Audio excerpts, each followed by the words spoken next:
Atención, lo que está sucediendo en Bruselas ya no es una simple reforma, es un golpe silencioso que cambiará el destino de Europa. La presidenta de la Comisión Europea acaba de anunciar lo que muchos temían, el fin del derecho al veto. ¿Por qué ahora? ¿Y por qué tan urgentemente? Los países pequeños de la UE están a punto de perder su última línea de defensa. Cuando las grandes potencias como Alemania y Francia impongan su voluntad, ya no habrá manera de detenerlas. Es la transformación más radical desde la creación de la Unión Europea, y nadie está hablando de sus verdaderas consecuencias. Lo que Ursula von der Leyen llama reforma necesaria es en realidad un cambio fundamental en el equilibrio de poder. Y las decisiones sobre política exterior, seguridad y finanzas, todo lo que afecta directamente a su bolsillo y su seguridad, pronto podrán tomarse sin el consentimiento de todos los países miembros. Se pregunta por qué este cambio justo ahora.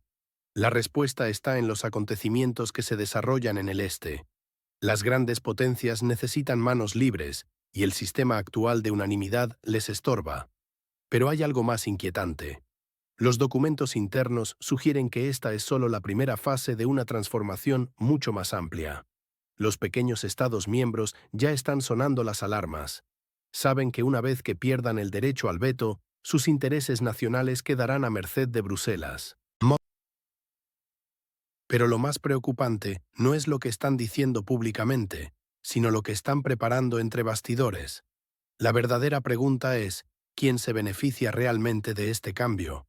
Mientras los medios tradicionales celebran esta modernización, los datos muestran un patrón inquietante de decisiones que favorecen sistemáticamente a ciertos países y corporaciones. Y lo que viene después podría ser aún más perturbador. La Comisión Europea avanza sigilosamente hacia un cambio sísmico en su estructura de poder. Lo que están planeando es nada menos que eliminar el derecho de veto, ese último escudo que protege a las naciones más pequeñas. El pretexto: mayor eficiencia en la toma de decisiones. Pero analicemos lo que realmente significa esto. Mientras los gigantes como Alemania y Francia empujan por este cambio radical, las naciones más pequeñas observan con horror cómo su última línea de defensa está a punto de desaparecer. Es un golpe maestro de ingeniería política que cambiará para siempre el equilibrio de poder en Europa.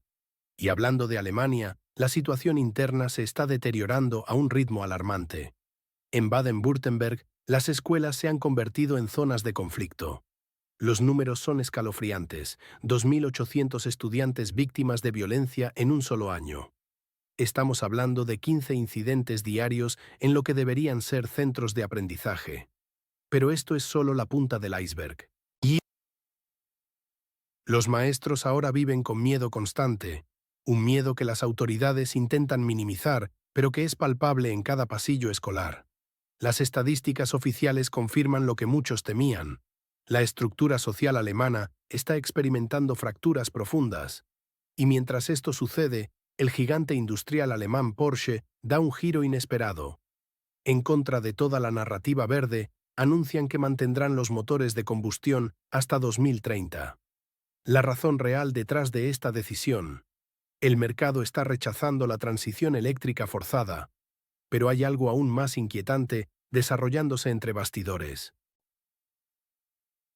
El ejército alemán está preparándose silenciosamente para un escenario que pocos se atreven a mencionar públicamente. Están calculando capacidad para hasta 1.000 heridos diarios en caso de conflicto. ¿Qué saben que nosotros no? Las señales están ahí para quien quiera verlas. La pregunta es, ¿estamos prestando atención a lo que realmente está sucediendo en el corazón de Europa? En un giro preocupante para Alemania, estamos presenciando una crisis sin precedentes en sus escuelas, particularmente en Baden-Württemberg. Los informes revelan un aumento alarmante de la violencia, afectando tanto a estudiantes como a profesores en una de las naciones más desarrolladas de Europa. Esta situación está creando un ambiente de temor generalizado en las instituciones educativas. Pero los problemas no se detienen ahí. El sistema ferroviario alemán está mostrando signos claros de deterioro, con más de un tercio de los trenes de larga distancia llegando con retrasos significativos. La causa principal, una red ferroviaria sobrecargada y envejecida. Las autoridades han anunciado un ambicioso plan de modernización que se extenderá hasta 2036, buscando restaurar la confianza perdida en este servicio esencial. En el sector automotriz, Porsche ha sorprendido al mundo con un cambio estratégico inesperado. La reconocida marca alemana está dando marcha atrás en su compromiso total con los vehículos eléctricos, volviendo a apostar por los motores de combustión interna y los híbridos. El CEO Oliver Blume ha confirmado que el nuevo SUV de la compañía, originalmente planeado como totalmente eléctrico, ahora incorporará tecnología tradicional. Esta serie de acontecimientos refleja desafíos profundos en la estructura social y económica de Alemania, planteando interrogantes sobre su capacidad para mantener su posición de liderazgo en Europa. La situación es particularmente relevante considerando el papel crucial de Alemania en las decisiones de la UE y su influencia en la política internacional. ¿Qué opinas sobre estos cambios en Alemania? ¿Crees que estos problemas podrían afectar a otros países europeos? Comparte tu opinión en los comentarios y cuéntanos desde qué país nos estás siguiendo. Tu perspectiva es valiosa para entender mejor esta situación. La realidad económica está golpeando con fuerza a uno de los gigantes automotrices de Alemania. Porsche, el icónico fabricante de deportivos, ha dado un giro dramático en su estrategia. La compañía ha anunciado que mantendrá los motores de combustión interna y los híbridos hasta, al menos, 2030. Este cambio refleja una dura verdad del mercado. La demanda de vehículos eléctricos no está cumpliendo con las expectativas iniciales. El costo de este cambio de dirección no es menor.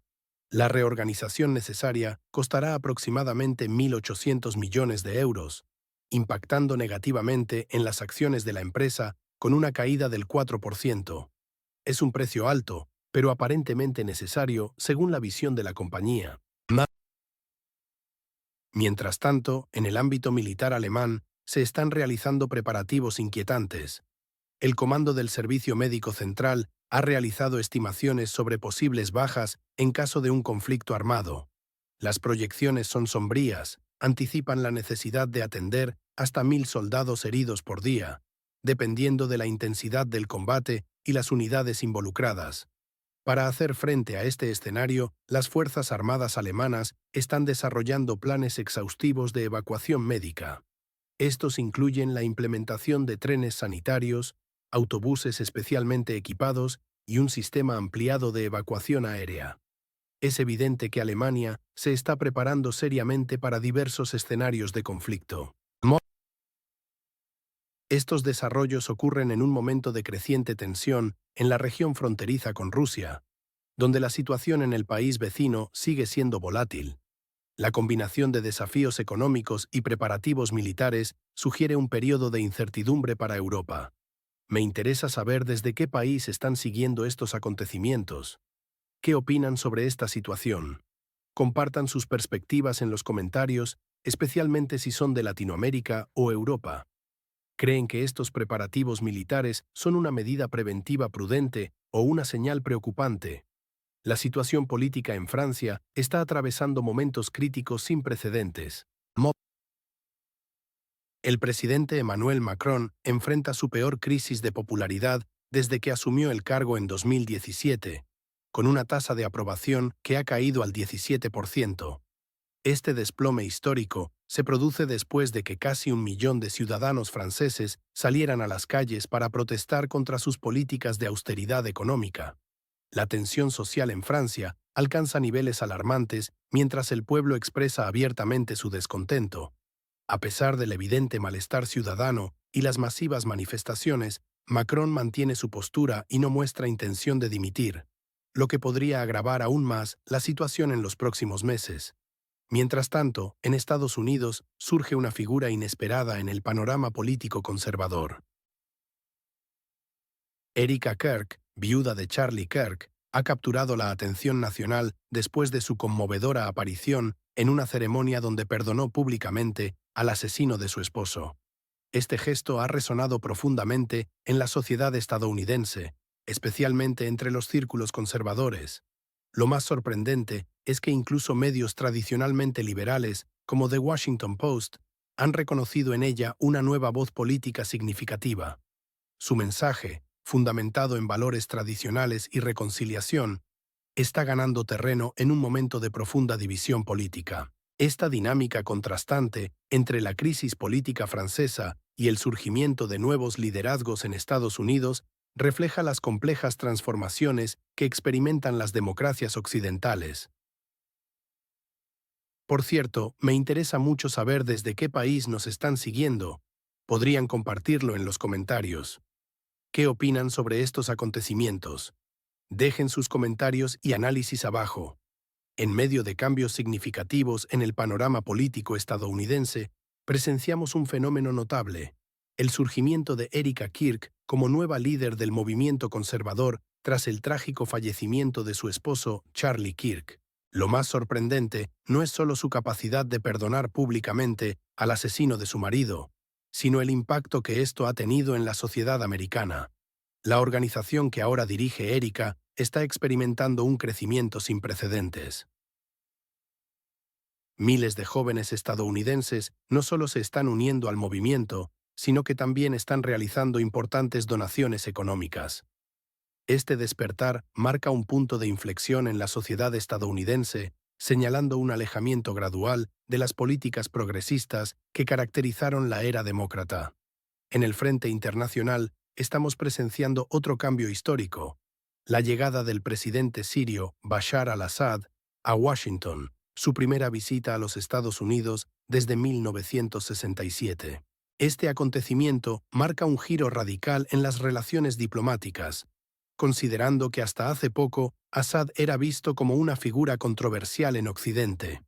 Su agenda de 5 días incluye una intervención ante la Asamblea General de las Naciones Unidas en Nueva York. Mientras tanto, en Francia, el panorama económico se agita con la intervención de Bernard Arnault, el magnate del lujo más influyente del país. Su posición sobre las nuevas políticas fiscales del gobierno de Macron está generando intenso debate, especialmente en lo relacionado con el impuesto del 2% sobre las grandes fortunas. ¿De qué país nos estás siguiendo y cómo ves estos cambios globales? Comparte tu perspectiva en los comentarios. Tu opinión es fundamental para entender cómo estos acontecimientos están impactando en diferentes partes del mundo. La tensión social en Francia alcanza nuevos niveles, mientras el debate sobre el impuesto a la riqueza sacude los cimientos de la sociedad. En el centro de la controversia se encuentra Bernard Arnault, presidente del Consejo Directivo de Christian Dior y figura emblemática del lujo mundial, cuya fortuna supera los 157.000 millones de dólares. La propuesta gubernamental de establecer un impuesto del 2% a las familias más acaudaladas ha desatado una tormenta política. Este gravamen afectaría únicamente a 800 familias francesas cuyos activos superan los 100 millones de euros, pero podría aportar 20.000 millones de euros al presupuesto nacional en estos tiempos críticos. Arnault, cuya fortuna podría comprar un bolso Louis Vuitton para cada francés, y aún le sobrarían fondos para adquirir varias islas, ha calificado esta medida como mortalmente peligrosa para la economía francesa. Su argumento principal: los ricos abandonarán el país, llevándose consigo sus fortunas e inversiones. Sin embargo, los economistas presentan datos contundentes. El patrimonio de los más ricos ha aumentado un 500% en los últimos 15 años, mientras sus contribuciones fiscales permanecen sorprendentemente bajas. Los partidos de izquierda respaldan firmemente la medida, mientras la derecha mantiene un silencio estratégico. El pueblo francés, agobiado por la crisis económica y la desigualdad creciente, apoya mayoritariamente esta iniciativa. Esta situación refleja la profunda división entre las élites económicas y la población general, un fenómeno que se repite en diferentes formas por toda Europa. ¿Qué opinas sobre este impuesto a la riqueza? ¿Crees que medidas similares deberían aplicarse en tu país? Comparte tu opinión y dinos desde qué país nos estás leyendo. Tu perspectiva es fundamental para entender cómo se percibe esta situación en diferentes partes del mundo. En un giro significativo para la política francesa, Sébastien Lecornu ha sido nombrado nuevo primer ministro, heredando una nación en crisis profunda. Su principal misión, reducir el déficit presupuestario y la deuda nacional que amenaza con desestabilizar la quinta economía más grande de Europa. La propuesta más controvertida de Lecornu es un impuesto del 2% sobre las grandes fortunas, una medida que ha provocado una reacción inmediata entre la élite financiera francesa. Los multimillonarios, encabezados por figuras como Bernard Arnault, se oponen férreamente a esta iniciativa, argumentando que podría desencadenar una fuga masiva de capital. Esta resistencia de los más ricos plantea una pregunta fundamental: ¿quién llevará realmente la carga de salvar la economía francesa? Como siempre, parece que serán los ciudadanos comunes quienes terminarán pagando la factura, mientras las fortunas permanecen intocables en sus cuentas bancarias. El panorama social no es más alentador. Las protestas masivas continúan sacudiendo las calles de París y otras ciudades principales, recordándonos la caída del gobierno anterior de François Bayrou. La tensión social aumenta día a día, y los analistas predicen que esta crisis está lejos de terminar. Esta situación refleja un patrón preocupante en toda Europa. Mientras las élites protegen sus fortunas, la clase media y trabajadora soporta el peso de las medidas de austeridad. El caso francés podría ser un presagio de lo que espera a otros países europeos que enfrentan desafíos económicos similares. Es fascinante ver cómo estas dinámicas se desarrollan en tiempo real, especialmente considerando el impacto que podrían tener en toda la región. La estabilidad de Francia es crucial para la Unión Europea, y cualquier turbulencia significativa podría tener repercusiones en toda la zona euro. ¿Qué opinas sobre esta situación? ¿Crees que los más ricos deberían contribuir más en tiempos de crisis?